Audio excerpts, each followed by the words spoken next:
Почна второто полугодие од учебната 2021-2022 година.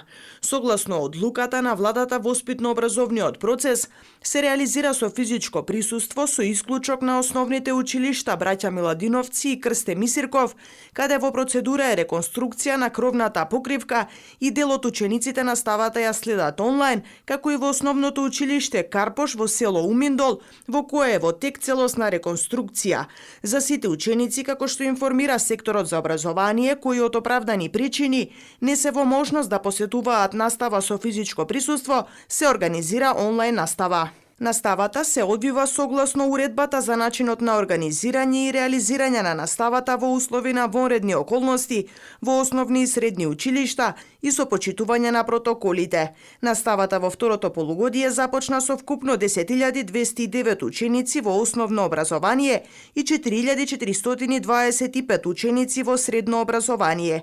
Надлежните се надеваат дека наставата со физичко присуство ќе даде значајно подобри резултати. Почва второто полугодие со поголем ентузијазам, зашто малку така одморивме. Физичко присуство секојаш посакуван, да кажеме, начин на изведба за наставата. Очекуваме дека ќе биде многу полесно од првото полугодие, каде што се соочивме со година и пол пауза после онлайн настава. Имаше така потешкоти во разговор со повеќето наставници, професори, дека ете така малку потешко е на првите часови, не е посебно оние што станува збор вако случај, например, што беа четврто или пето делење, што практично првпат доаѓаат во предметна настава со физичко присуство.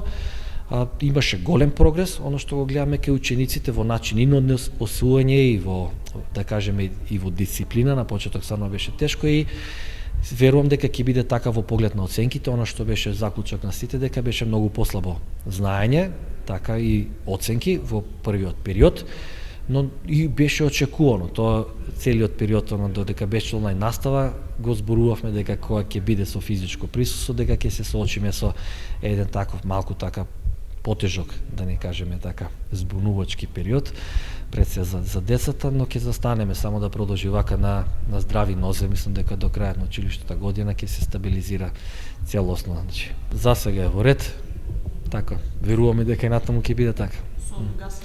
Да, има тука и различни згради, значи, така што имаме зграда во Соколана што е со пелети, долу, значи Карпош нафта, така што комбинирано, во секој случај кај сите за сега е во ред, значи ги има енергенсите. Секторот за образование континуирано ја следи епидемиолошката состојба во општинските основни и средни училишта преку евиденцијата за присуство на наставниците и на учениците, која на дневна основа се води во сите училишта. За денеска училиштата пријавиле дека од вкупно запишаните ученици, регистрирани се 10 ученици позитивни на COVID-19. Исто така пријавени се и 6 вработени лица кои се позитивни на вирусот.